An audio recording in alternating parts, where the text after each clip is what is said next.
Alright guys, so in today's video, I want to go over exactly how I make thumbnails. This is a video that I've made a lot in the past, and I really just want to get an updated version of it out there, because a lot of you guys are asking how I make my thumbnails, how I make my videos, and exactly how I do everything. This is going to be kind of different from the normal Fortnite competitive content that I do. However, I'll be doing a lot more of that really soon. Let's get right into it. So guys, the software that I use to make thumbnails is going to be called Photopea. This is a free software that you guys can look up on the internet, and you can use it there, and then you can also download it and make it as kind of an app for your computer as well. It's completely free. There's going to be nothing you have to pay for. However, there are a couple of ads over here, but the main thing is that it's completely free. So to get started, pretty much what I do is I click File, then I click New, and then I'm going to always use 1920 by 1080 FB event image, because this is going to be the natural resolution size for the YouTube thumbnail.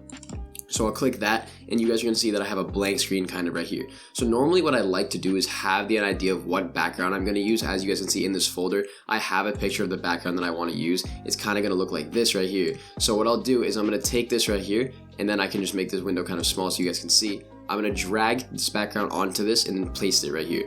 So I want to make sure that it fits the whole screen. So I'm going to zoom it in like this, and then once this is done, I'm going to have a pretty much full background right here.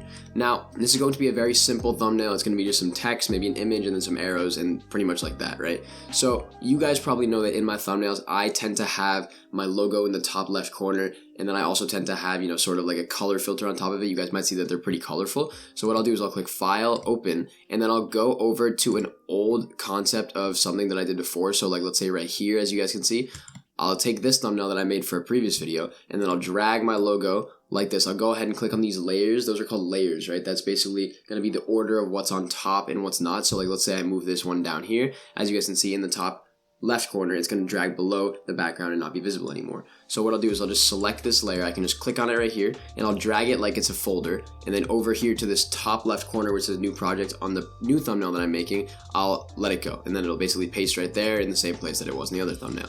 I'm going to do the same thing with this thing called CC. This is basically going to be my color correction, and I'm going to paste it right here as well, put it to the top, and you guys can see that when I turn it on and off, the color of the background and the overall thumbnail changes. But for now, I'm going to keep it off just so I can kind of see what the thumbnail looks like with no filters on it.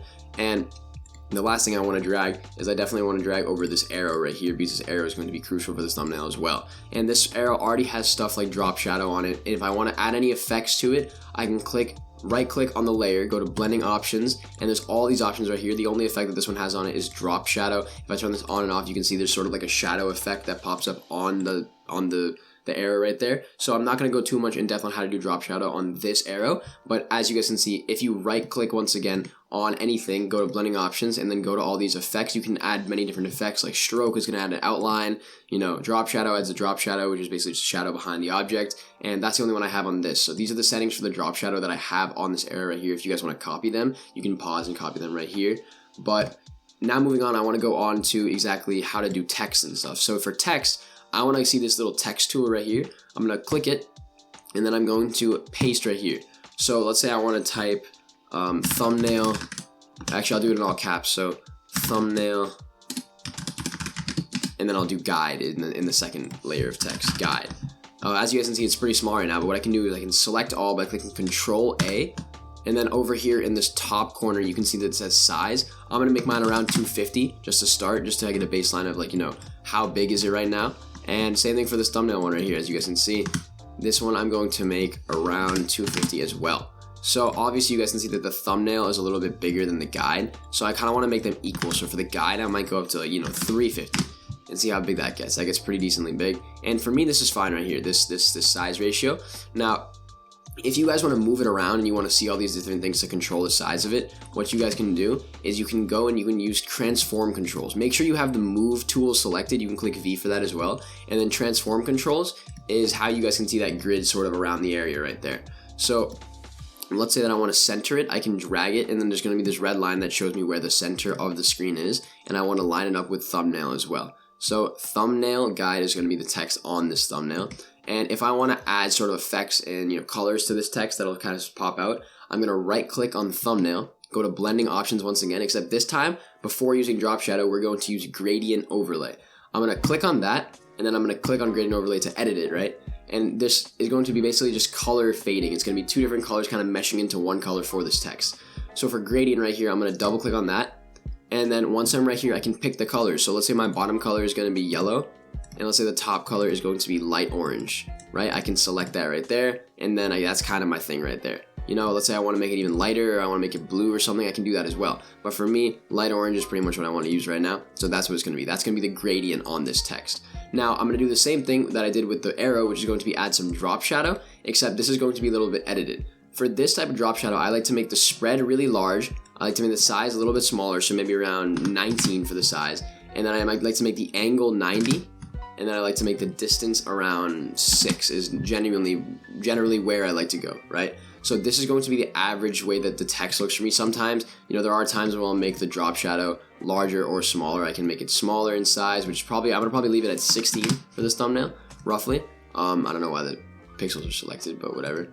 Let's say I want to make it at 16, the drop shadow. That's a solid size for me.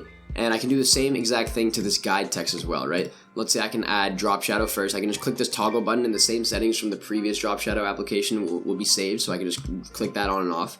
And then for gradient overlay, let's say I want this to be a different color. So let's say I want this to be, I don't know, blue. Let's say like really like light blue, just like that. And then a really like kind of bright blue right there. And this is going to be the second color that I have right here. So thumbnail guide, you guys can see this right here. This is the main thing. And what I want to do if I want to make these two easy to move around on their own is, let's say I want to make sure this is all centered and stuff. Then I'm going to right click on the top text, which is guide right here. I'm going to right click and then click merge down. That merges these two layers into one that I can move around really easily, and I can put them wherever. So let's say I want to put them right here. Then I can add my final effects to my text. Actually, I just realized that I misspelled the word thumbnail, so let's fix that. I'm gonna click Control Z and fix the word thumbnail that I misspelled. Thumbnail, there we go. That should be all set right there. Okay, so now that that's all good, now that that spelling mistake's over, let's do the same thing. Once again, right click and then merge down. And then once I'm done with that, guys, I can drag it to wherever I want on the screen. For me, it's gonna be right there about. And then I'm gonna right click on the joint text layer now and go to blending options once more. And then I'm gonna go to outer glow here so that I give it a bit of pop. So outer glow is basically going to add like sort of a glow outside of the text. You guys can see that's what it looks like right now. Let's say I make the spread in the size 100. Let's say I decrease the spread by a lot. That's just gonna make it really bright around the text. I like to decrease the spread, increase the range, and then decrease the opacity as well. And then sometimes decrease the size as well, because as you guys can see, if I click on and off, you can see sort of the popping bubble that pops up around it. I'm a big fan of that. I'm going to decrease the opacity though, just to make sure it's not too vibrant. That seems pretty good to me right there. And then I'm going to click OK, and then once I'm done with that, I'm pretty much done with my text. I want to move my color correction back to the top to make sure that it's on top of everything. Once again, I'm not turning it on just yet, but my order normally goes color correction, new project, which is going to be then my logo in the top left corner, and then everything else below that. Now the first thing I want to do is I want to position this arrow really well to make sure that it points at what I want it to point at. Just like that is pretty fine. Maybe I can make it bigger or smaller if needed. This just seems like a pretty good size to me as long as I move this thumbnail guide part up. And then the last thing I want to kind of do is I want to put the Photopea logo, which is going to be this logo for this software. I want to put it in the thumbnail. So for me, I have the Photopea logo downloaded right here. So what I'm going to do is I'm going to click on it, drag it on, and it'll paste right here very easily. So let's say I want to make it look a little bit better. Something I can really easily do is I can right click on this unnamed file. I can click blending options and then go to stroke. For stroke, to make it look more circular and sort of curved edges like I like, I'm going to go to position and then put inside. And then what I'm going to do is I'm going to click fill type color and then go to white, just so it matches the sort of Photopea colors right there. Then I can easily transform this to be any size I really want it to be. Let's say I want it to be this size right here. That seems pretty solid to me, and now I just got to kind of alter the position of the arrow and stuff to point at the actual Photopea logo just like I wanted. So let's say I want to center this text now right here. I can move this arrow over here and then move the Photopea logo here finally. Once this is all centered, I can easily create a thumbnail in which this is all going to be in a perfectly good area. I can go to unnamed, click blending options, add some drop shadow to this. However, as you guys can see, it's the same drop shadow as the text now, and I kind of want it to be more soft, just like it is on the arrow. So I can decrease the spread. The spread's going to be how strong it is and how much it looks like it's kind of a background or like an outline. So for me, I want the spread to be like that. I kind of want the opacity to be a little bit less. The size maybe to increase a little bit, maybe to decrease a little bit, depending on what you want. And I'm going to click OK, and that's pretty much it for this part of the thumbnail.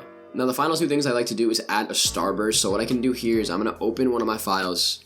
So way back in the time where I used to make videos way earlier, I used to start making thumbnails, I used to use this thing called a starburst sparkling effect. I truthfully have no idea where I got this from, but I just remember getting it and I've used it pretty much ever since. I'm going to click this and then I'm going to drag it onto this thumbnail. And once it's here, I can make it as big or as small as I'd like it to be. I like to make it ideally a little bit bigger just so that it makes a little bit of shine throughout the thumbnail. And then I like to put this as the first layer right above the background. And that's pretty much going to just add a little bit of pop to the thumbnail. But the last thing I like to definitely do is I like to blur the background. So what I'll do is I'll go down to this blur tool right here, I'll click it, and then you can right click on this little screen right here, make the size larger, and then you're going to increase the strength to 100, and then basically you just have to go over this part. I like to put 2 coats of blur on it. So what you have to first do is click, and then it says, can you rasterize this object? I always say okay. It doesn't really do anything to the thumbnail at all. Then I'm going to just basically drag it across right here. This is going to just blur the thumbnail background a little bit. It's pretty straightforward, pretty self-explanatory, and then that should be pretty good. Last couple things I'll do is I'll make sure everything is fully centered the way I like it. You know, even the starburst sometimes gets a little bit off center. And once everything's centered, the last final thing I like to do is right click on the background, go into blending options, go to inner shadow. This is like outer shadow, except it's sort of kind of for the inside of your thumbnail. However, what I'll do is I'll kind of make this kind of outline right here. I'll go to spread, turn the spread down, and then I'll turn opacity almost all the way down to maybe 20%. And as you guys can see in the corners, it kind of adds a little bit of like a focus effect onto the thumbnail, which I really like. And then once I'm done with that, I'm pretty much done with the thumbnail. Now I'm going to do is just turn on the color correction, and you guys can see that it's a pretty bright thumbnail. Obviously the background, the text, the logo, all of this go pretty well together. Sometimes I'll just alter a couple final things, like maybe alter the way that the arrow points a little bit, increase the size of it in certain parts, and just make sure that it's all set for the most part. And after that, I'm pretty much done. There's nothing much else to do for this thumbnail. And yeah, that's pretty much how I make my thumbnails, guys. Pretty much all of them are just variants of doing this. And I hope you guys really enjoyed this video. And guys, that's pretty much how I make my thumbnails. It's not too much more complicated than this. I hope you guys enjoyed this video. I know that I enjoyed making it for you guys because I needed to have an updated version of my thumbnail guide. But anyways, that is better for this video, guys. So be sure to like and subscribe to the channel, and I will see you all in the next video. Bye, guys.